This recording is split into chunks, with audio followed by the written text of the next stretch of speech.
est bien installé et fonctionnel, vous allez pouvoir créer votre premier programme et faire vos premiers pas avec le Python. On va, pour Windows en tout cas, vérifier une petite chose. Vous allez aller dans votre panneau de configuration, dans les options des dossiers. Alors sur GNU Linux, Mac, etc., il n'y aura pas de souci, il n'y a pas besoin de faire ça.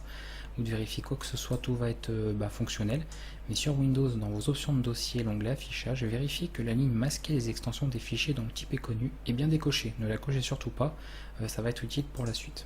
Voilà, vous appliquez, vous faites OK et vous n'aurez pas de souci. C'est valable pour les autres formations d'ailleurs. Comme ça, vous pourrez sans problème faire des changements d'extension sur vos fichiers parce qu'elles seront affichées. On va maintenant créer notre fichier et on va pouvoir comme ça travailler dessus. On va faire un document texte. Vous voyez qu'il affiche .txt puisque j'affiche les extensions. On va l'appeler script. Et l'extension d'afficher en Python, c'est py, donc pi. Voilà. Vous avez votre script. On va l'ouvrir avec un éditeur de code, tout simplement. Hop. Et on va ouvrir un invite de commande. Donc le terminal, le shell, votre invite de commande, peu importe votre OS. Voilà, comme ça il est ouvert par défaut. On va tester directement une première chose. Vous allez pouvoir faire... On va voir 3 points dans cette vidéo. La première chose, c'est l'encodage. Qu'est-ce que c'est l'encodage? C'est ce qui va gérer les caractères affichés au niveau de votre programme, au niveau de votre logiciel, au niveau de tout ça. Même l'éditeur de code ici utilise un certain encodage, d'ailleurs qui est marqué, alors on ne le verra pas ici, non il n'est pas marqué parce que j'ai rien dans mon fichier, mais normalement quand j'ai commencé à écrire quelque chose, il peut le noter. Dans tous les cas, ça va gérer les caractères. En informatique, en programmation, il est recommandé d'utiliser l'Unicode, donc d'utiliser notamment l'encodage UTF-8. UTF-8, son gros avantage, c'est qu'il va gérer toutes les langues du monde. Vous allez pouvoir afficher du chinois, de l'arabe, du russe, tous les autres alphabets d'une autre, et pouvoir afficher surtout les caractères accentués, puisque les langues comme l'anglais n'ont pas d'accent, ce qui fait que les encodages souvent mis par défaut ne les gèrent pas, donc vous ne pourriez pas afficher des accents dans le terminal ou dans votre invite de commande.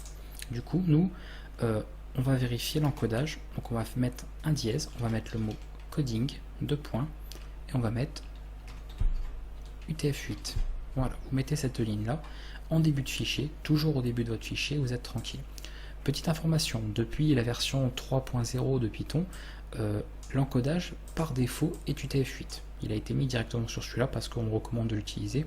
Par contre, si vous utilisiez une version antérieure, il ne le serait pas. Donc, moi, je recommande quand même sur une version au-dessus de la 3, de mettre cette ligne-là. Comme ça, vous êtes toujours sûr de travailler sur le bon encodage. Je recommande encore une fois de suivre cette formation puisque c'est ce que je vais faire avec Python 3. quelque chose. Si vraiment vous n'avez pas le choix, vous êtes obligé de rester sur une version 2. quelque chose, faites-le. Mais comme vous êtes, je suppose que vous êtes débutant en ce langage, vous venez pour l'apprendre, prenez directement la version supérieure à la 3. Comme ça, vous êtes tranquille, vous apprendrez exactement la même chose et tout fonctionnera. Vous n'aurez pas de problème. Donc on met cette ligne là comme ça, on définit bien l'encodage UTF-8, on est sûr de nous, il n'y a pas de problème, c'est une sécurité en plus tout simplement. Maintenant, on va voir comment afficher quelque chose à notre écran, parce que c'est vraiment la première chose que l'on peut faire. On va taper le mot print, qui est une fonction en Python, on en parlera plus tard, on verra ce que c'est une fonction, donc pour le moment c'est le grand mystère, c'est la petite surprise. Vous ouvrez et vous fermez des parenthèses comme ça, donc vous voyez, ça vous fait votre petite bulle. Des doubles cotes, alors ça c'est important, les doubles cotes, c'est pour du texte, voilà. À partir du moment où il y a du texte, il faut ce genre de symbole, ou alors des simples cotes.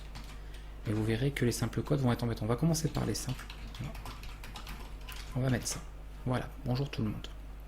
On va tester, donc on va exécuter notre programme pour voir un peu votre premier programme en Python. Là, vous voyez que mon fichier, je l'ai créé sur le bureau. Il faut dans votre terminal que vous soyez dans le répertoire où se trouve votre fichier, sinon ça ne marchera pas. Si vous essayez de l'exécuter, le fichier ne sera pas trouvable, il vous mettra no such file or directory, ce genre de choses, ou alors fichier introuvable. On va donc taper la commande CD, que vous soyez sur Windows ou Linux, Mac, c'est la même, et vous tapez le chemin vers votre bureau. Sur Windows, il suffit juste de taper desktop. Voilà, et là, si je fais un petit dire pour info, donc c'est ls sur GNU Linux ou Mac, pour lister les fichiers, vous voyez que script.py est bien présent, donc on va pouvoir travailler dessus. Voilà. On appelle la commande Python, rappelez-vous qu'il fonctionnait dans la vidéo précédente, puisqu'elle a été ajoutée à la variable d'environnement pass. Donc on n'a pas besoin de taper tout le chemin vers Python, comme il a été installé dans les programmes files ou je ne sais quoi. Et il attend, éventuellement, pour ne pas lancer l'interpréteur, un nom de fichier. Donc script.py, vous faites entrer, et voilà. vous exécutez maintenant votre premier programme Python. Alors ça paraît peut-être pas grand chose, mais si vous êtes arrivé là, c'est que tout ce que vous avez installé a été bien installé, que tout fonctionne et que vous allez pouvoir suivre cette formation. Donc c'est vraiment une très bonne chose, c'est que tout fonctionne, vous n'allez pas être embêté, donc voilà. On va voir une petite particularité au niveau des simples cotes. Maintenant que vous savez faire ça, je vous avais dit que c'était pas forcément le plus conseillé. Pourquoi? Parce que si je veux mettre, je sais pas moi, allez, je sais pas pourquoi je mets cette phrase, l'envers du décor, vous voyez que là, alors je vais mettre les simples cotes à la fin, il y a un souci de couleur. Déjà les éditeurs de code identifient le problème. On voit qu'il y a un changement de couleur puisque mon apostrophe est une simple cote. Donc pour lui, la fin de la chaîne, elle est ici.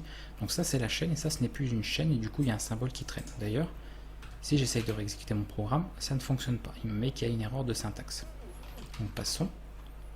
Pour éviter ce genre d'erreur, on peut mettre un anti-slash, donc ce symbole-là, un slash inverse en fait, un anti-slash, devant l'apostrophe à ignorer. C'est-à-dire qu'il va la prendre comme une apostrophe. Du coup là on résout le problème et on peut afficher, vous voyez, l'envers du décor, ça fonctionne sans problème. Alors pour éviter forcément de faire ça à chaque fois, puisque c'est un petit peu contraignant, je vous recommande, quand c'est vraiment possible, d'afficher votre texte avec des doubles cotes. Comme ça, vous voyez, hop, voilà, on peut mettre des simples cotes tout le temps, ça fonctionnera, pas besoin de mettre d'anti-slash, il n'y aura aucun souci. Donc ça c'est la petite astuce au niveau du print. Vous pouvez afficher du texte avec des doubles cotes ou des simples, mais préférez, dans la mesure du possible, les doubles. Comme ça, vous n'aurez aucun souci avec les apostrophes dans votre texte, surtout qu'on en a beaucoup dans notre langue, donc c'est très vite galère. Après, sinon, on passe notre temps à mettre des anti-slash partout.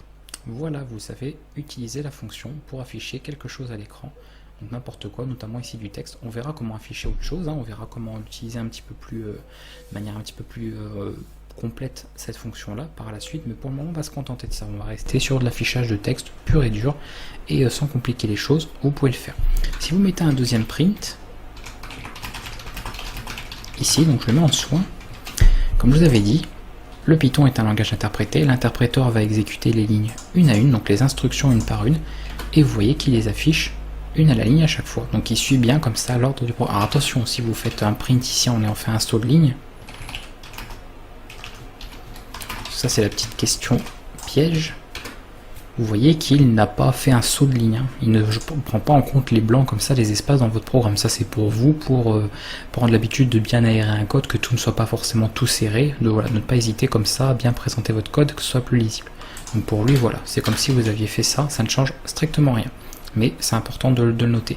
Vous voyez donc que le print, la fonction print à chaque fois passe à la ligne. Quand vous avez terminé comme ça, d'afficher votre texte, ça passe à la ligne automatiquement. Ça c'est une possibilité. Alors, ce que je viens de vous montrer ici, c'est ce qui fonctionne avec Python 3. quelque chose. Si par exemple vous étiez sur l'ancienne version de Python, donc une version 2.x, etc., le print s'affichait comme ceci. On n'avait pas les parenthèses, on mettait directement le texte comme ça. Voilà. Donc je le montre, pourquoi je montre un petit peu ce qui est avec Python inférieur à la version 3, parce que vous pourriez un jour modifier un programme ou tout simplement ouvrir un projet en Python qui a été fait dans une version 2. quelque chose et trouver ce genre de ligne. Donc pour que vous puissiez comprendre, bah oui, que effectivement, c'est pas qu'il y a eu une erreur, que la personne a mal programmé. Non, c'est fonctionnel, mais c'est juste que c'est une ancienne version de Python. Voilà. C'est pour ça que je vous avais dit qu'ils ont gardé les deux versions différentes, puisque vous voyez qu'il y a quand même une sacrée différence. On n'a pas de parenthèse dans l'un et dans l'autre si, donc automatiquement, là l'interpréteur, si je tente d'exécuter, voilà. Il voit qu'il manque les parenthèses, il vous le dit. En plus, un missing parentheses in call to print. Donc directement, il repère qu'il manque les parenthèses parce que je suis en Python 3.5 et du coup, bah lui, voilà, ça lui plaît pas du tout. Il y a eu ce changement-là, ça ce n'est plus compatible. Donc vraiment, évitez cette syntaxe. Travaillez sur Python 3. Vous serez comme ça plus à jour au niveau du projet Python, donc au niveau du langage, et vous verrez que vous aurez des fonctionnalités en plus également qui n'étaient pas disponibles avec Python 2.x, puisque cette mise à jour a été faite justement pour apporter un contenu supplémentaire. Voilà. Ça c'est pour l'affichage. Je vais vous montrer également deux petits caractères très intéressants. Donc, notamment, avant de parler des caractères, une autre chose qu'on peut faire dans un fichier Python, qu'on peut faire d'ailleurs dans les autres langages de programmation, c'est qu'il y a des moments où on a besoin de décrire son code, on a besoin de l'expliquer, on a besoin de montrer aux développeurs, bah tiens, à quoi sert ça, ou nous tout simplement, parce que si on reprend un code plusieurs mois après, d'avoir des notes, pouvoir prendre des notes. On va donc mettre des commentaires. Un commentaire dans le fichier, il va tout simplement être ignoré par Python. L'interpréteur ne le lira pas, il va voir que c'est un commentaire grâce à certains symboles, il va passer à côté et il va continuer l'exécution du programme sur la suite. Pour afficher un commentaire d'une seule ligne, vous mettez un dièse. Voilà. Donc oui, c'est comme la ligne de l'encodage, sauf que là, exceptionnellement, Python, quand il va analyser cette ligne, qui va voir que c'est marqué coding TF8, il va la prendre en compte. En plus, on l'a mis tout en haut du fichier pour voir qu'on définit l'encodage à UTF-8. C'est la petite exception. En revanche, pour ça, voilà, pour lui, c'est un commentaire, ça, il va l'ignorer. Alors, dans certains cas, on peut retrouver aussi, si je me trompe pas, c'est comme ça. Je crois même qu'il y a une majuscule, oui, mais je suis pas sûr que ça change, hein, que ça prend pas en compte la casse, il me semble. Voilà. Donc là, vous pouvez retrouver des fois l'encodage spécifié de cette manière-là, d'accord? Donc c'est simplement qu'elle est un petit peu plus complexe, vous voyez, on ne sait pas trop du coup hein, comment il faut faire dans quel ordre sont les caractères, s'il y a des majuscules ou quoi. Donc la version plus raccourcie, c'est celle que je vous donne. Donc gardez cette version-là, hein, comme ça, pas de problème. Vous êtes tranquille, et comme ça, voilà, pas d'erreur au niveau du programme. Donc pour en revenir aux commentaires, là vous avez un commentaire d'une seule ligne, donc on met un dièse et on écrit un commentaire d'une seule ligne, on ne va pas à l'autre, sinon vous voyez qu'il change de couleur puisque ce n'est plus un commentaire, c'est considéré vraiment comme du code que Python doit prendre en compte. Et si jamais vous avez besoin d'afficher un gros commentaire de plusieurs lignes, vous êtes bavard, vous mettez des double cotes et 3. Voilà, donc le début, vous tapez votre commentaire, donc votre commentaire sur, décidément j'ai du mal parce que avec le micro devant, plusieurs lignes, et puis voilà, vous terminez comme ça encore une fois avec 3 double cotes. Donc on entoure en fait le commentaire comme ça de 3 double cotes, comme ça il est identifié par Python sans problème et il est ignoré. On peut du coup faire en plus hein, des petites mises en page. Voilà. Par exemple, je sais pas moi, test d'affichage avec print, et voilà, comme ça on peut avoir des commentaires sur plusieurs lignes, si on veut même sur une seule, hein. Vous pouvez mettre un commentaire sur une seule avec les doubles cotes en 3 fois, ça fonctionne, évidemment ça pose pas de problème, mais là du coup je peux écrire plein de choses, hein. Voilà pour les commentaires, comme ça vous savez faire des commentaires sur une seule ligne, sur plusieurs, donc on aura l'occasion d'en faire assez souvent dans nos programmes, hein. Vous verrez que c'est très utile pour pouvoir se repérer, pour mettre des notes, pour expliquer à quoi sert, comme on verra plus tard, les fonctions, etc. Ça nous aidera beaucoup et ça aide les développeurs, ça permet de documenter son code et vous verrez par la suite par rapport à ce que vous apprendrez que c'est juste indispensable. Une dernière chose, donc je voulais revenir sur les caractères là, hein, du print, j'avais même dit que je faisais les commentaires du coup avant, sur deux petites choses, deux petites astuces à connaître au niveau de l'affichage, c'est que, admettons, moi je veux pouvoir passer à la ligne ici, à cet endroit là. Alors je vais enlever le print, hein. On va refaire une exécution pour montrer, par défaut ça donne ça, la phrase complète. Moi je veux pouvoir passer à la ligne après l'envers, donc on peut utiliser ce symbole là, anti/n. C'est ce qu'on retrouve dans le langage C notamment, le langage C++, hein, ça fonctionne aussi, ou dans d'autres langages de programmation. C'est pour new line, pardon, donc c'est pour passer à la ligne. Donc là, si j'exécute mon programme, je vais passer à la ligne après l'envers. Donc si vous avez besoin de le faire en plein milieu du print ou n'importe où, vous mettez ce symbole là, d'ailleurs il est mis sur une couleur sur mon éditeur, et ça va passer à la ligne directement après. Et ça prend en compte les espaces, attention, hein. Ça c'est pareil, je tiens à le préciser, en programmation, un espace est un caractère. Ne pensez pas que comme vous ne voyez rien à l'écran, au niveau de la programmation, ce n'est rien. Il a effectivement bien été pris en compte cet espace. D'ailleurs, si je faisais ça, voilà. Là, en faisant ça, vous ne le voyez pas, mais en fait, ici, il y a un espace qui s'affiche après l'envers, alors que tout à l'heure, il n'y en avait pas. Donc vraiment, c'est important, hein. Les espaces blancs, donc ce qu'on appelle les espaces blancs, sont pris en compte en informatique, hein. Très important. Donc ça, c'est pour passer à la ligne. Et si on veut faire une tabulation, donc là, je refais un affichage normal. On va effacer, voilà. Une tabulation, c'est un retrait, un alinéa. Vous faites la même chose, sauf que d'avoir un N, vous faites un T pour tabulation. Voilà. Et là, vous voyez le texte, il se fait qu'un alinéa. Donc ça peut être pratique des fois pour présenter des choses, pour mettre en page si on veut faire quelque chose comme ça dans le terminal. Donc je vous recommande de les connaître ces deux-là. L'anti/n pour le passage à la ligne et l'anti/t pour la tabulation. Ça pourrait vous servir. Eh bien écoutez, on a vu un petit peu, on a fait un peu le tour de ce qu'il y avait à voir pour commencer. Vous savez maintenant afficher du texte en dur avec la fonction print, on verra qu'on peut faire d'autres petites choses par la suite. Vous savez définir l'encodage de vos fichiers, histoire d'être tranquille, c'est une sécurité supplémentaire, et vous savez laisser des commentaires donc sur vos fichiers pour pouvoir tout simplement documenter votre code. Donc ça vous sert pas pour le moment, mais ça vous servira par la suite. Donc je tenais à vous l'expliquer maintenant puisque c'est vraiment très basique, très compréhensible pour tout le monde, et comme ça vous aurez les bonnes habitudes dès le début. début. On va pouvoir s'arrêter là, on va pas en voir d'autres choses pour le moment, on attendra la prochaine vidéo où nous allons parler des variables. Donc c'est une notion qui est la plus importante de toute la formation. Elle est très simple à comprendre, c'est pas le problème, et vous verrez que ça fait vraiment tout le langage et ça permet comme ça de travailler sur des données. On va pouvoir comme ça stocker des informations et les utiliser à notre convenance et les exploiter. Voilà, je vous dis à très bientôt pour la séance numéro 3 et bon apprentissage et bonne continuation.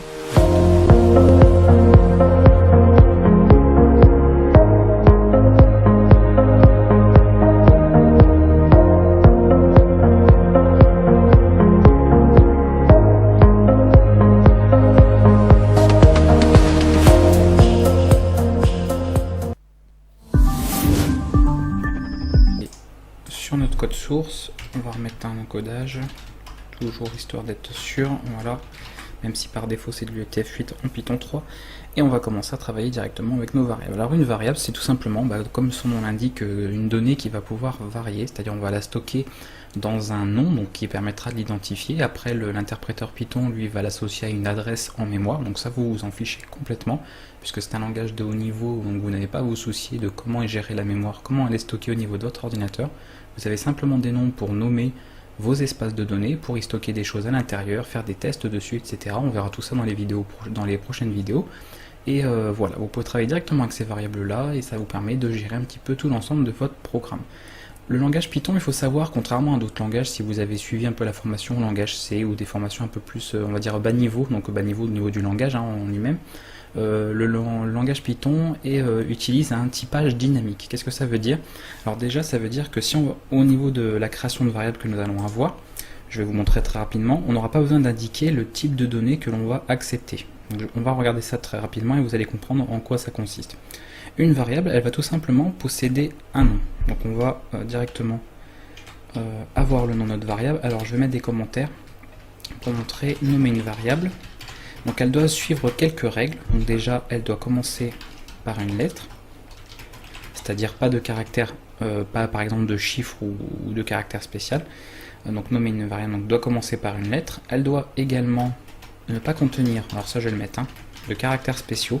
Alors, caractères spéciaux, c'est évidemment les points d'exclamation, points d'interrogation, les étoiles, les pourcents, et également les caractères accentués. Spéciaux, oui bien sûr, non spéciaux. Voilà. Elle doit ensuite ne pas contenir d'espace, sinon vous aurez un nom qui sera en 2 mots, donc ça va pas aller au niveau de l'interprétation de votre programme. Et voilà, globalement au niveau des règles. Par contre, vous pouvez utiliser les underscores. Je rappelle que c'est le tiré du bas, le tiré du 8. Donc pas de tirer, le tiré du 6, vraiment l'underscore, le souligné en fait, vous pouvez l'utiliser pour faire vos variables.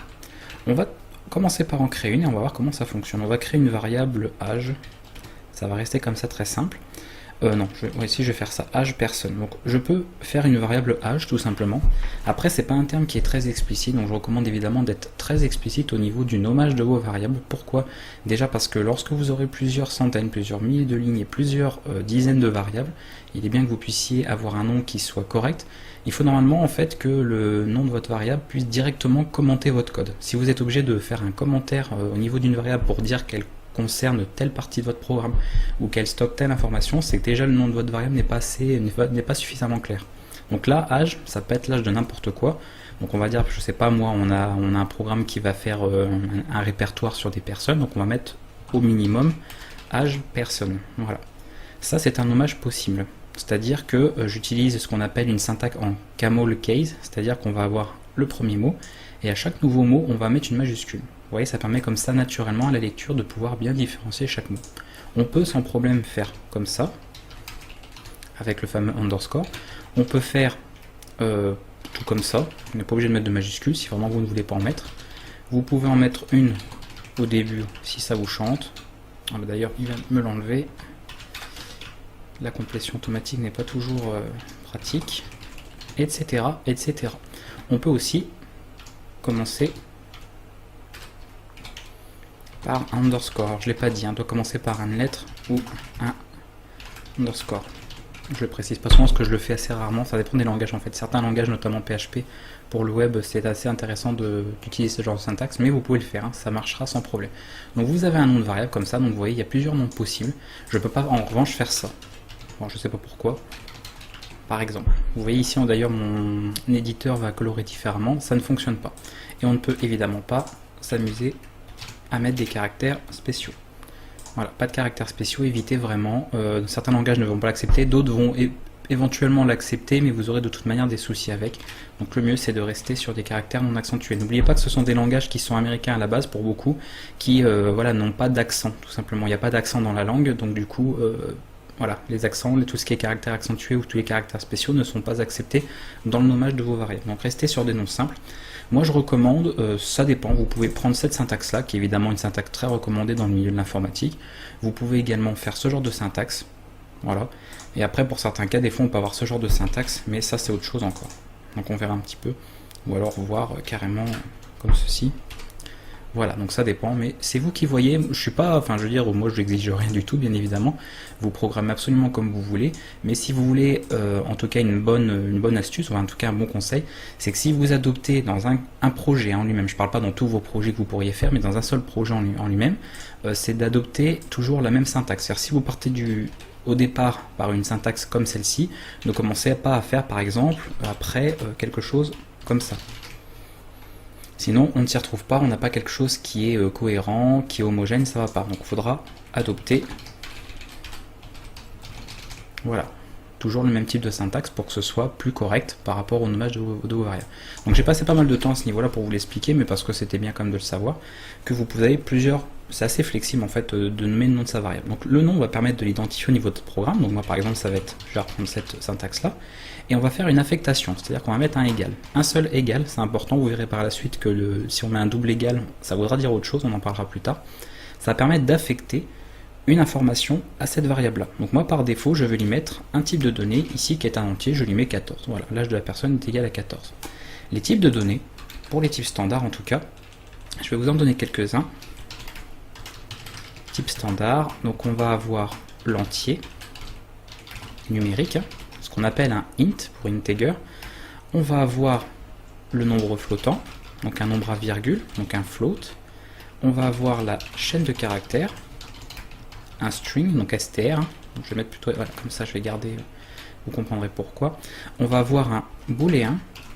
Booléen, c'est 0 ou 1, vrai, faux, etc. C'est voilà, l'un ou l'autre, c'est binaire. Donc on aura l'occasion de revoir dessus. Et après, on a bien évidemment tous les autres types. On peut avoir après, on verrait comme Python est complètement objet.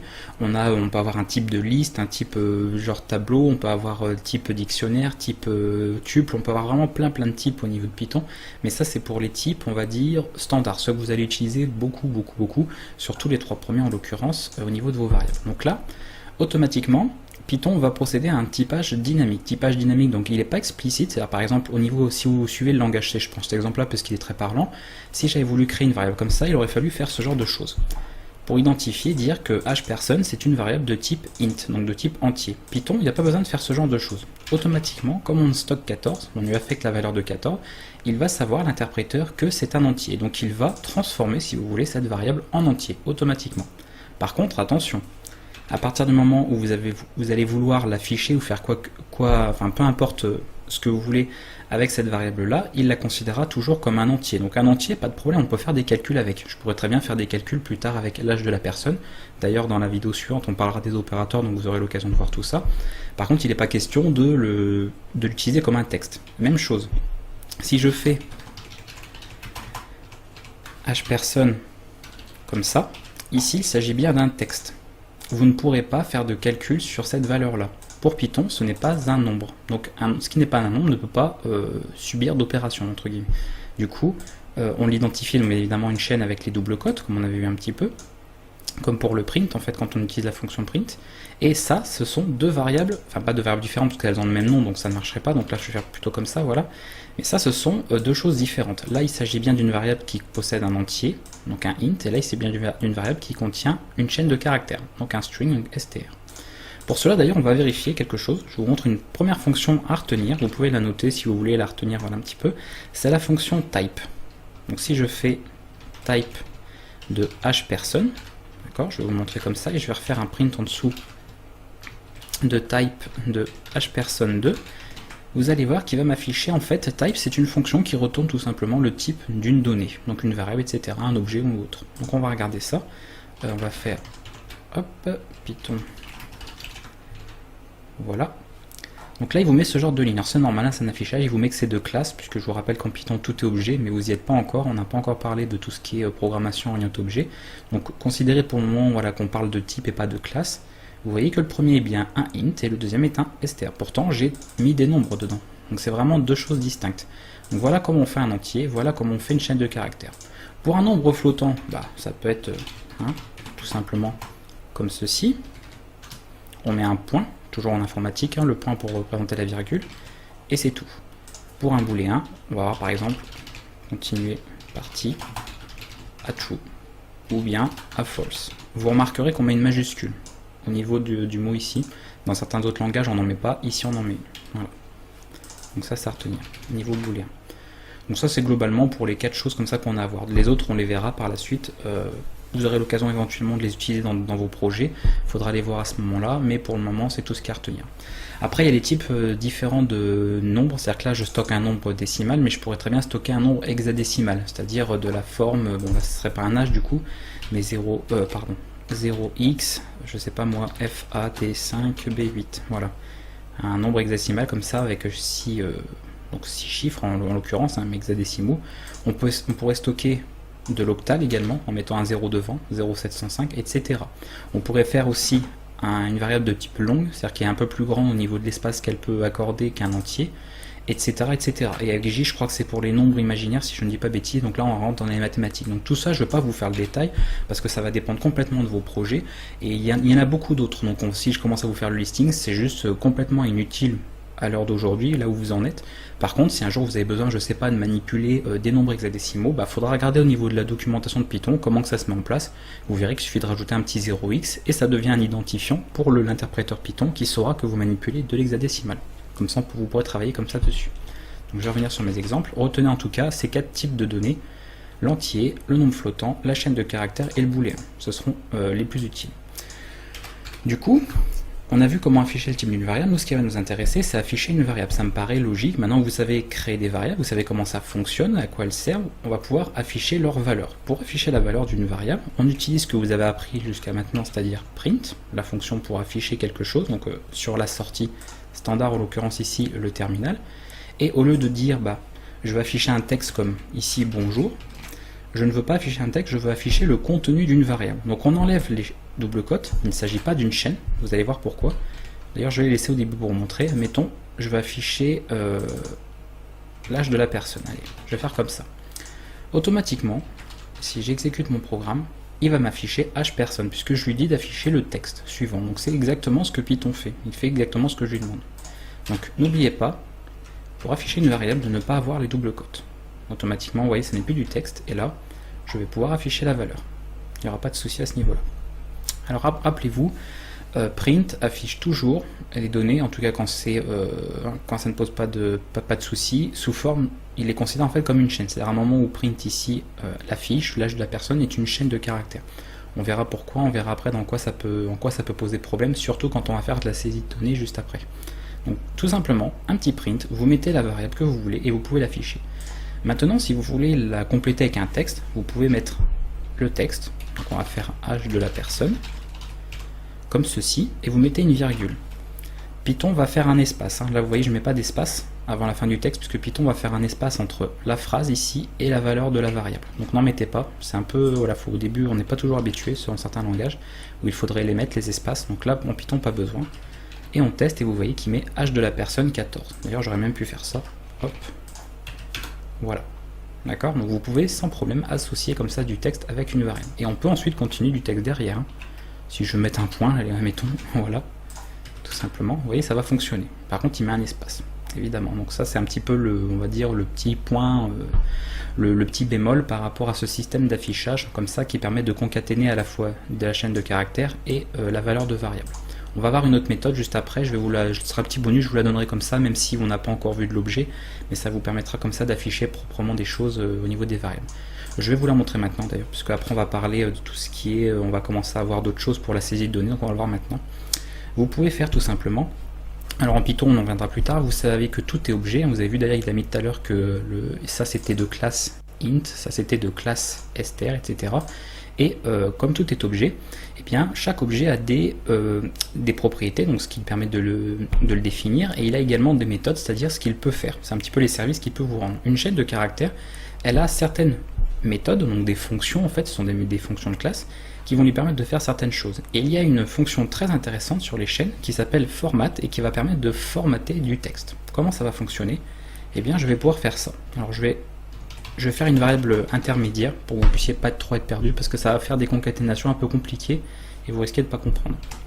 Je vais mettre donc l'âge de la personne et là je mets des accolades, vous voyez, ouvrante, fermante, je mets rien dedans, d'accord, et le prix, alors c'est un peu bizarre hein, peut-être comme affichage de données mais c'est pas grave, et de nanana euros.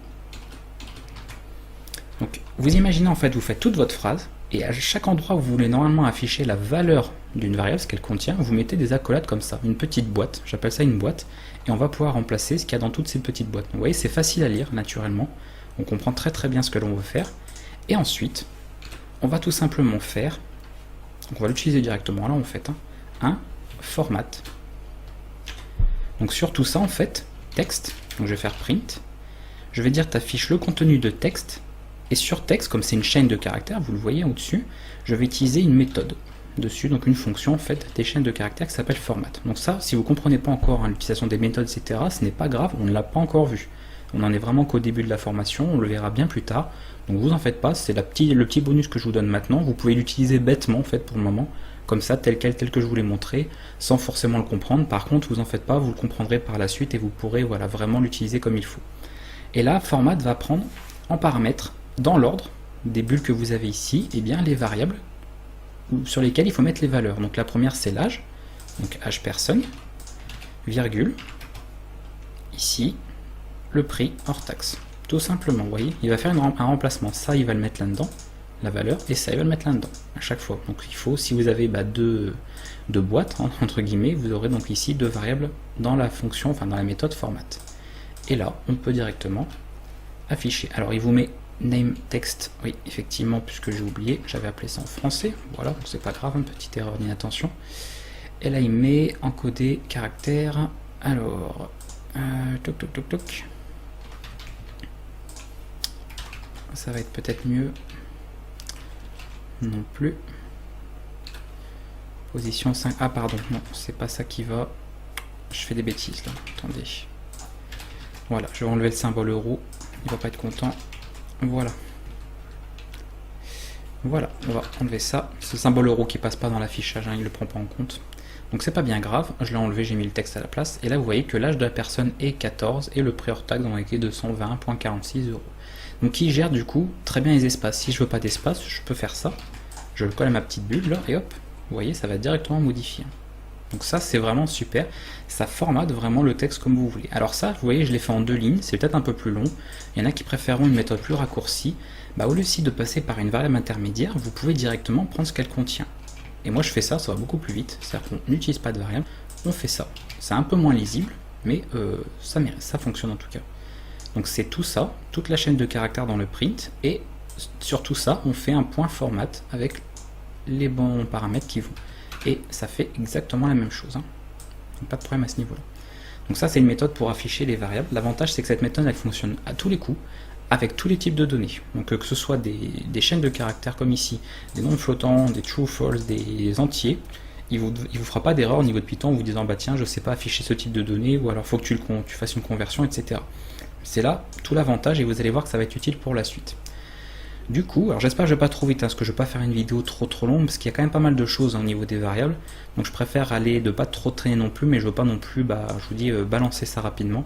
Il faut bien prendre le temps quand même de comprendre, surtout quand on débute. Alors on va rester là-dessus, on va tout virer, et on va maintenant passer à la saisie d'informations. Parce que là c'est bien, on fait toujours des petites variables comme ça en dur, je sais pas, par exemple, nom joueur, hein. Je peux mettre un nom de joueur, hop, voilà, et puis après on va faire print, et là non, on va rester comme ça, on va faire un affichage simple, on va pas faire un affichage avec format, Et du coup, donc on peut gérer un nom de joueur, un nom de je sais pas quoi, hein, on peut imaginer, mais c'est toujours nous qui entrons l'information. Ça veut dire qu'elle est en dur dans le programme, donc du coup, ça peut pas être la personne vraiment qui teste le programme, donc le jeu ici en l'occurrence, qui pourrait entrer l'information. Donc on a besoin à un moment donné de pouvoir demander des choses à l'utilisateur, donc de pouvoir faire saisir des informations, de lire des données. Pour ça, vous allez utiliser une nouvelle fonction, donc c'est une nouvelle fonction à apprendre, en plus de print. Print permet, elle, d'afficher des informations, et celle que nous allons voir permet d'en saisir. Elle s'appelle input. Voilà. Alors input, elle va retourner, bien évidemment, elle va renvoyer, même si on n'a pas encore abordé les fonctions dans la formation, mais elle va renvoyer tout ce qui a été tapé au clavier par l'utilisateur. C'est pour ça qu'il faut la mettre dans une variable, automatiquement. Si vous faites un input comme ça tout seul, vous savez bien, bon, vous taperez quelque chose au clavier, effectivement. Par contre, tout ce qui aura été tapé sera perdu. Donc moi, je vais bien tout récupérer. Vous voyez, j'affecte en fait un nom de joueur, le résultat d'une fonction. C'est tout à fait possible. Et on en parlera, vous comprendrez encore plus ça quand vous aurez abordé les fonctions dans les vidéos prochaines. Et ici, dans les doubles codes, je mets mon petit texte tout simplement pour poser une question, pour demander ce que je veux. Donc là, choisissez par exemple un nom de joueur. Donc je vais faire comme ça. Voilà, je mets un petit espace là pour que ce soit plus propre. Et après le input, ça va passer à la ligne. Du coup, Python, il me propose, vous voyez, d'entrer un nom de joueur. Donc je peux rentrer n'importe quoi. Et il va du coup le prendre en compte sans problème au niveau de l'affichage. Donc ça, c'est évidemment, on exploite des données dynamiques. C'est-à-dire que ça va changer en fonction de ce que l'utilisateur du programme va entrer. Voilà, donc ça c'est un point qu'il fallait retenir, c'est la fonction input. Donc n'oubliez pas, hein, je rappelle, au niveau des fonctions qu'on a vues, on a print pour afficher. Alors je vais mettre afficher du texte, hein, mais vous comprenez que ce sont des variables. Hein. Afficher à l'écran, je vais mettre, ça va être plus général, entre guillemets. On a ensuite input pour lire au clavier. On a, vous avez vu, type, d'accord, qui retourne le type d'une donnée. Et on a, bon là c'est différent, pour les str, on a la méthode format, mais c'est un peu comme une fonction. Hein. C'est juste, comme je dis, on n'a pas encore vu ce que sont les méthodes, on n'a pas encore parlé de POO, donc on verra ça plus tard. Et là c'est formater une chaîne. Et je vais rester là pour, je ne vais pas trop compliquer les choses, voilà, pour formater une chaîne. Comme ça vous aurez un bon exemple, déjà ça vous fait un petit ensemble, un petit résumé rapide de ce que vous avez vu jusqu'à présent. Donc comment nommer une variable, donc comment en créer, quel type de données on peut y stocker, même si vous verrez plus tard, hein, on peut avoir bien évidemment des listes, des dictionnaires, des tuples, etc. On peut en avoir vraiment plein, des objets, hein, d'ailleurs j'ai pas noté, mais bon, tout est objet, hein. Une liste c'est un objet en fait, classe, liste, etc. Donc d'un certain terme vous allez peut-être un peu perdu au début, mais à la longue, au fur et à mesure que vous allez avancer dans les vidéos, vous verrez que tout va il y a certains points qui vont encore un peu sombres, qui vont se débloquer, et vous comprendrez. C'est ça là aussi le petit souci au niveau de Python pour le faire apprendre, c'est que c'est un langage qui est déjà objet à la base, mais on peut pas directement attaquer par tiens, allez hop, on fait de la POO dès le début, sinon vous serez complètement perdu, puisqu'il n'est pas obligatoire en réalité de commencer à créer des classes, etc., et de manipuler des objets personnels, en fait, des objets que vous auriez fait vous-même. On va utiliser les objets natifs de Python, mais pour faire du procédural. Donc c'est un petit peu spécial, mais on est obligé de commencer par là. Si je commence à tout mélanger, ce serait tellement compliqué que ce serait assez décourageant. Et l'informatique, c'est déjà décourageant à la base, donc si on commence à tout mélanger, on ne s'en sort pas. Donc je suis désolé par avance, hein, s'il y a certaines choses qui ne sont pas forcément toujours très claires sur cette formation au début, parce qu'on mélange pas mal de notions, mais j'essaye de suivre un certain ordre logique, vous puissiez ne pas en avoir trop d'un coup, et avancer logiquement en fait, que par rapport à tout ce que vous allez voir au fur et à mesure, vous puissiez comprendre tout ce que vous avez appris, et puis surtout être autonome dans ce que vous ferez et dans les projets que vous pourrez débuter. Maintenant, on a vu tout ça, donc print, input, type, c'est vraiment les trois fonctions comme ça à retenir, les trois que vous avez vues qui sont super importantes, qui vous serviront beaucoup d'ailleurs. Et on va terminer par quelques autres petites fonctions qui vont permettre de, alors je vais les noter ici, on va retenir int, float, str, et éventuellement bool. Je vais mettre caster une donnée, la convertir. Qu'est-ce que ça veut dire de caster une donnée? Je viens de le dire tout simplement, c'est pour lui changer son type, notamment au niveau de ses types standards. Il y a des fonctions comme ça, qui s'appellent int, une fonction float, une fonction str, etc., qui va permettre de changer le type d'une information. Je vais le faire avec, notamment, un prix. On va faire le calcul d'un prix, par exemple TTC à partir d'un prix hors taxe, hein, sur une TVA à 20% pour l'exemple. On va faire prix hors taxe, entrer un prix, voilà. Et vous allez voir un petit peu qu'est-ce qui va se passer. Allez, on va travailler sur une variable directement. On va faire prix hors taxe plus...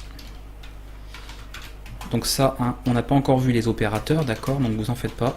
Si ça vous fait peur, la petite ligne que je suis en train de noter là, faut pas s'en faire, c'est un calcul tout bête, mais on aura l'occasion de voir ça dans la vidéo suivante, hein, donc pas de souci. Et j'affiche prix TTC égal... Non, je vais pas l'afficher comme ça, je vais l'afficher avec un petit format. Voilà. Pour changer. Hein. Hop.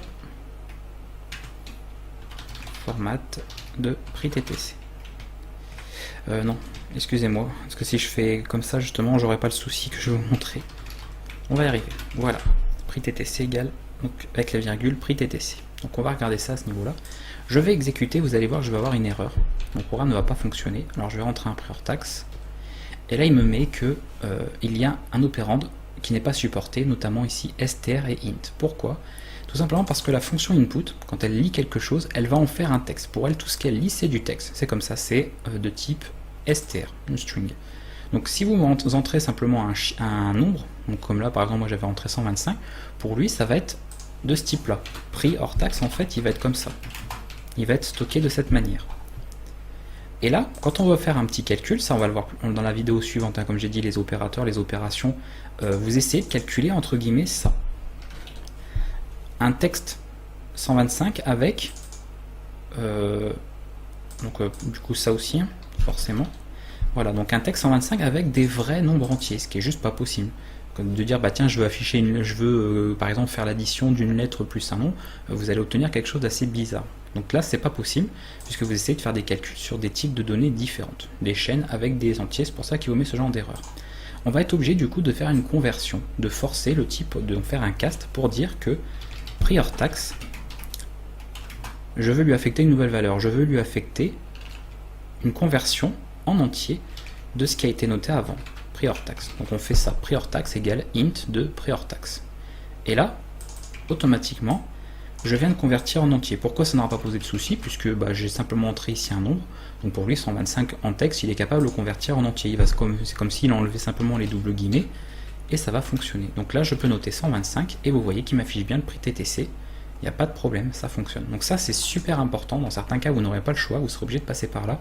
Et bien souvent, quand vous, au niveau du input, vous attendez un nombre, un entier ou un flottant, il faut faire un cast derrière. Alors après, on verra comment gérer les erreurs avec des try-catch, hein, comme on fera de la gestion d'exception, puisqu'on ne peut pas s'amuser à faire des castes comme ça sans vérifier qu'il n'y a pas eu de problème. Hein, on n'y va pas comme ça à l'aveuglette, mais pour le moment, de votre niveau actuel, c'est tout ce que vous pouvez faire. C'est-à-dire, à partir du moment où dans un input, vous demandez un entier, un nombre, donc un nombre en l'occurrence, quelque chose qui n'est pas du texte, vous réalisez ensuite un cast derrière. Comme ça, vous le convertissez bien dans le format de données que vous voulez, et à la fin, vous pouvez faire ce que vous voulez dessus. N'oubliez pas que les calculs comme ça, de ce genre, on peut ne le faire qu'avec des floats ou des entiers. Vous ne pourrez pas faire ça avec des chaînes de caractères.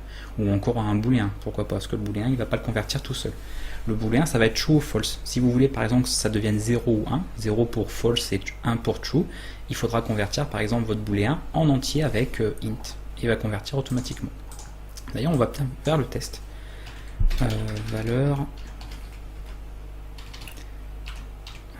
Booléen, on va mettre comme ça. On va mettre true. Je vais vous montrer. On va tester pour que vous voyez un petit peu la différence. Donc là, vous voyez, il m'affiche bien true, effectivement. Par contre, si je fais ça, égal int de valeur booléen, il va convertir pour lui true. Qu'est-ce que ce serait comme entier? Qu'est-ce que ça vaudrait comme entier? Ça vaudrait donc 1. Si je mets false, il va mettre 0. Parce que c'est comme ça en informatique. Hein. True vrai, c'est le 1, c'est le courant passe, 0 c'est faux, c'est le courant ne passe pas. Si on se base au niveau justement du binaire. Et là, c'est 0. Voilà.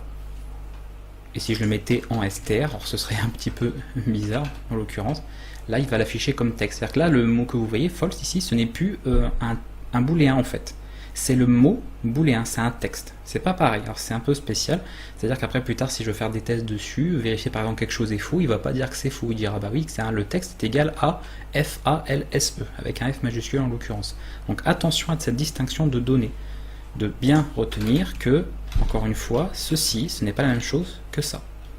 Et que ça, ce n'est pas la même chose que ça non plus. c'est vraiment des données différentes. Et c'est super important en Python, puisque comme il n'y a pas de typage explicite, c'est-à-dire on ne va pas commencer à dire, bah tiens, là c'est un int, comme on le ferait en langage C ou en C++, c'est implicite et surtout c'est dynamique. C'est Python qui va déterminer le type de votre donnée par rapport à ce que vous stockez dedans. Donc si jamais c'est pas bon ou qu'il y a possibilité d'erreur, notamment au niveau du input qui récupère une chaîne, vous faites un petit cast avec l'une de ces fonctions et vous êtes sûr d'avoir le bon type de données en sortie pour pouvoir travailler dessus. Voilà, je pense avoir fait le tour. On a vu comment nommer une variable, on a vu à quoi elle servait, stocker des informations, on va pouvoir faire varier ce qu'elles contiennent. On le verra par la suite, je vais garder ça pour la vidéo suivante pour les opérateurs, on verra comment modifier les valeurs des variables. Il suffit simplement de raffecter une nouvelle valeur comme on l'a fait rapidement là, dans les exemples que je vous ai montrés. Il n'y a rien de compliqué, mais on ira un petit peu plus loin.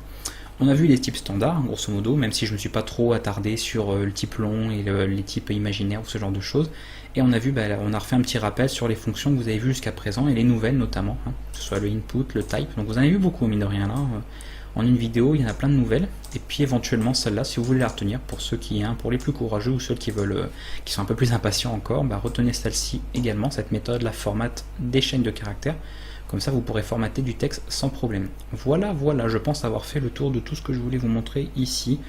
Alors je réfléchis, je fais un petit peu le tour de tout ça parce que c'était tout ce qui était sur les variables, voir si je veux pas trop empiéter sur les vidéos suivantes. Mais normalement, globalement, je vous ai parlé un petit peu de tout ce qu'il y avait à savoir et de tous les types possibles. Vous avez vu comment afficher des variables, vous savez du coup comment travailler avec. On verra dans la vidéo prochaine comment faire des opérations, donc manipuler des opérateurs pour faire des calculs ou simplement faire des modifications, des choses comme ça. Et ça permettra comme ça de poursuivre un petit peu sur l'utilisation des variables, puisqu'on va s'en servir tout le temps, vous vous doutez bien, sur toutes les vidéos, toutes les séances que l'on va avoir, on va travailler sur des variables tout le temps. Donc retenez tout ce que je vous ai dit là, par rapport aux variables, par rapport aux conditions pour nommer une variable, les types et surtout comment convertir les types de données si jamais il y a des problèmes d'affichage notamment, avec print par exemple, ou input, le fait qu'il récupère que des chaînes. On se retrouve nous pour une prochaine vidéo, j'espère en tout cas que ça